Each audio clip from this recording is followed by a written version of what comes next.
السلام علیکم۔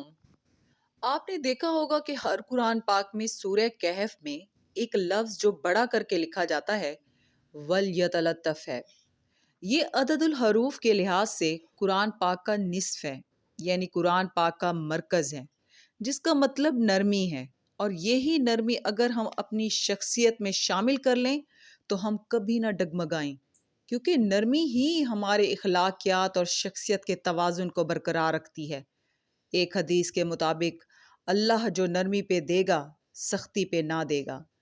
تو آپ اپنے بیوی، بچوں، رشتہ داروں اور نوکروں سے نرمی سے پیش آئیں، پھر دیکھیے گا کہ اللہ تعالیٰ کیسے کیسے فضل و کرم سے اس دنیا ہی میں نہیں بلکہ آخرت میں بھی آپ کو نوازے گا۔ اے اللہ ہمارے دلوں اور زبانوں میں نرمی پیدا کر دے، آمین۔ آج کی آیات کا ترجمہ شروع کرتے ہیں۔ پناہ مانگتی ہوں اللہ کی شیطان مردود سے۔ شروع اللہ کا نام لے کر جو بڑا مہربان نہایت رحم والا ہے۔ کہ ان لوگوں پر جب کوئی مصیبت واقع ہوتی ہے تو کہتے ہیں کہ ہم اللہ ہی کا مال ہیں اور اسی کی طرف لوٹ کر جانے والے ہیں۔ یہی لوگ ہیں جن پر ان کے پروردگار کی عنایتیں ہیں اور خصوصی رحمت بھی ہے، اور یہی سیدھے رستے پر ہیں۔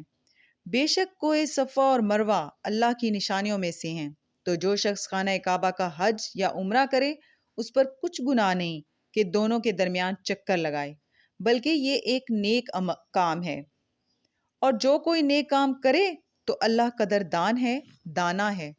جو لوگ ہمارے حکموں اور ہدایتوں کو جو ہم نے نازل کی ہیں کسی غرض فاسق سے چھپاتے ہیں، باوجود کہ ہم نے ان کو لوگوں کے سمجھانے کے لیے اپنی کتاب میں کھول کھول کر بیان کر دیا ہے، ایسوں پر اللہ اور تمام لعنت کرنے والے لعنت کرتے ہیں۔ ہاں، جو توبہ کرتے ہیں اور اپنی حالت درست کر لیتے ہیں اور احکام الہی کو صاف صاف بیان کر دیتے ہیں تو میں ان کے قصور معاف کر دیتا ہوں، اور میں بڑا معاف کرنے والا، بڑا مہربان ہوں۔ صدق اللہ العظیم۔ کل پھر ملیں گے۔ اللہ حافظ۔